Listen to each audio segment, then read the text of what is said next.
আসসালামু আলাইকুম সুপ্রিয় এস টিচিং ইউটিউব চ্যানেলের দর্শকবৃন্দ ও শিক্ষার্থীবৃন্দ, আশা করি পরম করুণাময় আল্লাহর অশেষ মেহেরবানিতে সকলেই ভালো আছো, নিরাপদে আছো।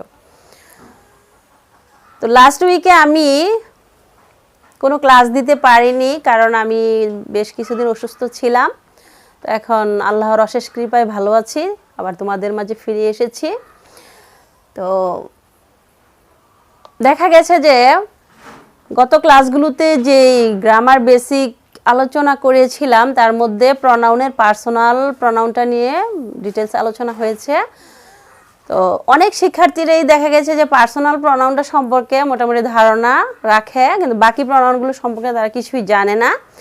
তো সেই হিসাবে আমি প্রনাউনের সম্পূর্ণ যেই 8টা ক্লাসিফিকেশন আছে, এই 8 প্রকারের, সেই 8 প্রকারের মধ্যে পার্সোনালটা শেষ করেছি। বাকি 7টা প্রনাউন নিয়ে আমি আলোচনা করব। আজ আমি তোমাদেরকে ডেমনস্ট্রেটিভ প্রনাউনটা সম্পর্কে বিশদ আলোচনা করব এবং এর ব্যবহারটা দেখাবো।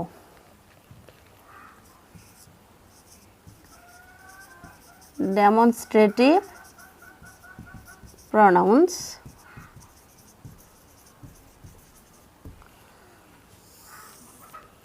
এই প্রনাউনগুলো কি? This, those, these, that, those, so, such, the same, one, once, none are demonstrative pronoun. This, these, that, those, so, such, the same, one, once, none are demonstrative pronoun. এরা কোনো কিছুকে নির্দেশ করে। তো কিছু উদাহরণের মাধ্যমে বুঝাই। This is my pen, that is yours. These are your mobile phones,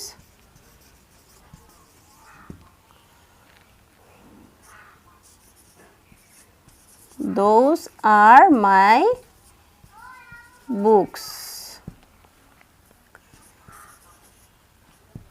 this is my shirt, this shirt is mine. Look at the examples. This, এই দিসটা হচ্ছে মানে this, that হচ্ছে those. This, that, these, those. এরা যখন বাক্যের মধ্যে এককভাবে বসে তখন সেটা ডেমনস্ট্রেটিভ প্রনাউন। আর যখন এই দিস বা দ্যাট বাক্যের মধ্যে নাউনের পূর্বে বসে তখন সেটা ডেমনস্ট্রেটিভ অ্যাডজেক্টিভ। অর্থাৎ প্রনোমিনাল অ্যাডজেক্টিভ অর্থাৎ পসেসিভ অ্যাডজেক্টিভের মতোই। পসেসিভ অ্যাডজেক্টিভটা পসেসিভ কেসের মধ্যে যে আমরা কি করেছিলাম, পসেসিভ প্রনাউন এবং পসেসিভ অ্যাডজেক্টিভটা নিয়ে আলোচনা করেছিলাম। সেখানেও ঠিক নাউনের পূর্বে যেটা বসতো সেটা ছিল পসেসিভ অ্যাডজেক্টিভ। এখানেও তাই, যে নাউনের পূর্বে যেই প্রনাউনটা বসবে সেটা হচ্ছে মানে এই দিস, দ্যাট, দোজ এগুলোর মধ্যে থেকে যেটা বসবে নাউনের পূর্বে সেটা হচ্ছে ডেমনস্ট্রেটিভ অ্যাডজেক্টিভ। আর দিস, দোজ এগুলো যখন এককভাবে বসবে তখন সেটা ডেমনস্ট্রেটিভ প্রনাউন। তো অ্যাডজেক্টিভ আর প্রনাউন যাই বসুক এটাকে আমরা ডেমনস্ট্রেটিভ প্রনাউনও বলতে পারি। কাজ যেহেতু প্রনাউনে অ্যাডজেক্টিভের মতো করে নাউনের পূর্বে বসে, সেই জন্য এটাকে আমরা ডেমনস্ট্রেটিভ অ্যাডজেক্টিভ বলতে পারি। দিসের প্লুরাল হচ্ছে দিস, আর দ্যাটের প্লুরাল হচ্ছে দোজ। এর ব্যবহারটা কি? দিস নিকটের ব্যক্তি বা বস্তুকে নির্দেশ করে, আর দ্যাট, দোজ দূরের ব্যক্তি বা বস্তুকে নির্দেশ করে। এর কিছু ব্যবহার আরও আছে, যেগুলো হচ্ছে যে কোনো সেন্টেন্সে বা কোনো ক্লোজে দুটি নাউনের উল্লেখ থাকলে, যেমন ধরো Sami and Jami are brothers.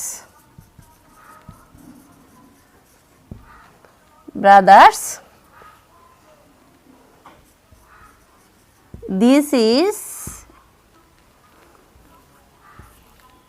দ্বারা বোঝাচ্ছে জামি। This is a footballer.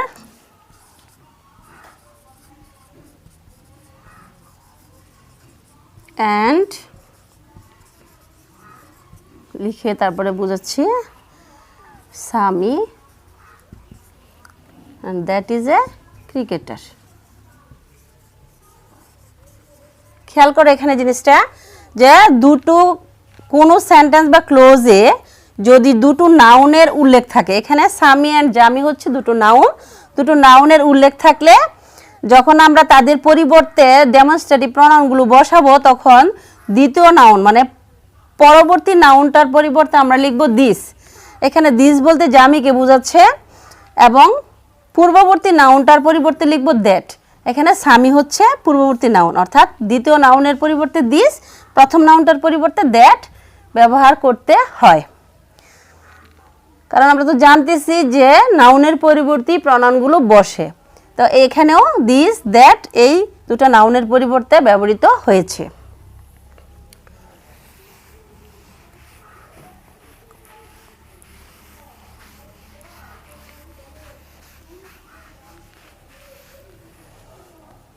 কোনো ক্লোজে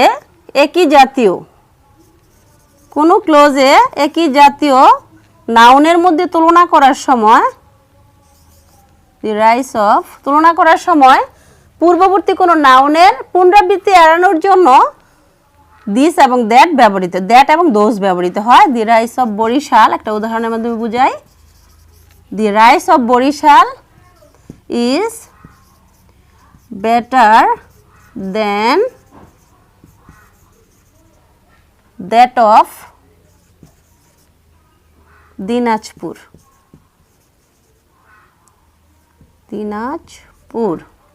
এখানে খেয়াল করো যে কি বলছি, দি রাইস অফ একই জাতীয় দুটো নাউনের মধ্যে যখন তুলনা করা হবে দেন দ্বারা তুলনা করা বোঝাচ্ছে যে দিনাজপুরের চালের চেয়ে বরিশালের চাল ভালো।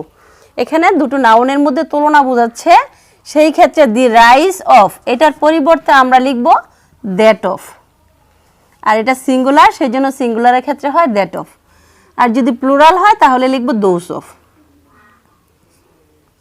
দি রুটস অফ ঢাকা, এরকম একটা উদাহরণ হচ্ছে the roots of Dhaka, the roots of Dhaka are better than those of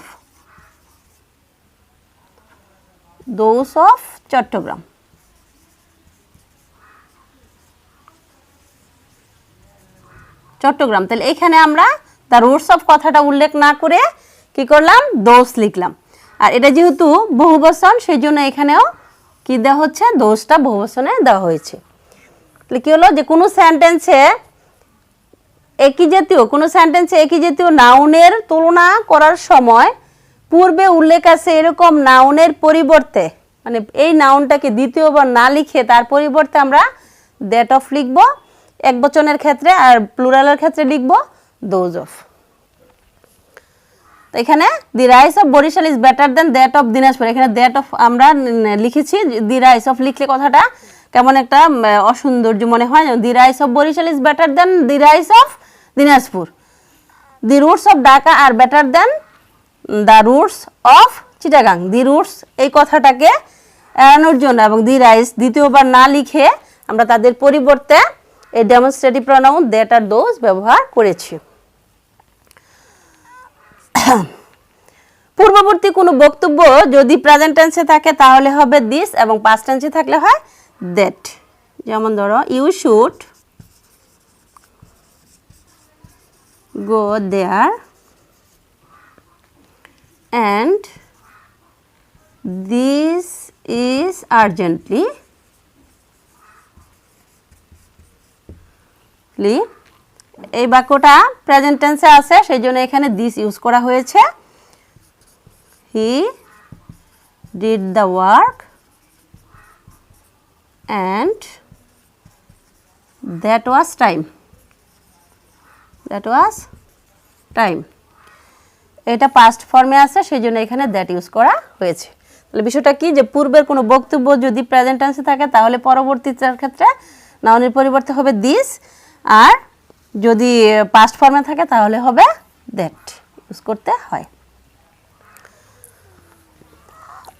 ঠিক তেমনি সো এর ব্যবহারও আছে সো সাজ দি সেম ওয়ান ওয়ান্স নান এগুলো ডেমনস্ট্রেটিভ প্রনাউন হিসেবে ব্যবহৃত হয় তো সো এর বিষয়টা হচ্ছে যে সো ডেমনস্ট্রেটিভ প্রনাউন হিসেবে সো সে টেল থিঙ্ক হেয়ার এই সমস্ত ভার্বের পরে বসে ধরো I heard him say so সুতরাং আমি তাকে বলতে শুনেছিলাম এখানে সেটা ডেমনস্ট্রেটিভ প্রনাউন ওয়ান আর ওয়ান্স ওয়ানটাও সিঙ্গুলার ওয়ানের এটা একটা উদাহরণ দিয়ে বোঝাই সিঙ্গুলার ফর্মে ওয়ান হয় এবং প্লুরাল ফর্মে ওয়ান্স হয় এবং সেটি প্রনাউন হিসেবে ওয়ান ব্যবহৃত হয় ওয়ান ওয়ান্স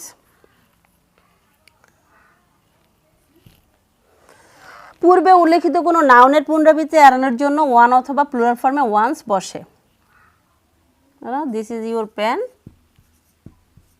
এগুলোর নিয়ম লেখার কোনো প্রয়োজন নেই উদাহরণগুলো দেখলে জাস্ট বোঝা যাবে this is your pen it is good one অর্থাৎ এখানে সিঙ্গুলার ফর্মে ওয়ান বসে আর যদি প্লুরাল ফর্ম থাকে তাহলে ওয়ান্স হবে যেমন ধরো the mangoes are not good I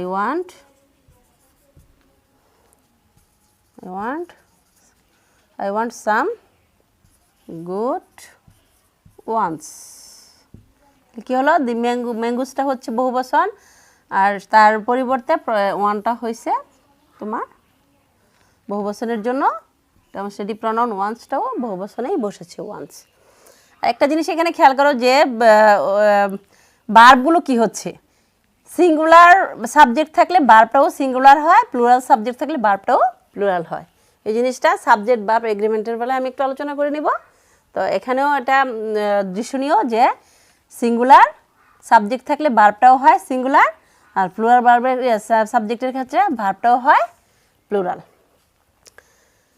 demonstrative প্রনাউনগুলো যেমন সিঙ্গুলার প্লুরাল আছে ভার্বেরও সিঙ্গুলার প্লুরাল আছে সাবজেক্টেরও সিঙ্গুলার প্লুরাল আছে সেই জন্য সাবজেক্ট ভার্ব এগ্রিমেন্টটা আলোচনা করা মানে আমি পরবর্তী ক্লাসে করব তো তারপরে এখানে এটা বলা ইম্পর্টেন্ট নান রয়ে গেছে নানটা উভয় বচনে বসে এক বচন এবং বহু বচন উভয় বচনেই নান ব্যবহৃত হয় নান যেমন ধরো নান ইজ প্রেজেন্ট দেওয়া যায় none of the students were present none of the students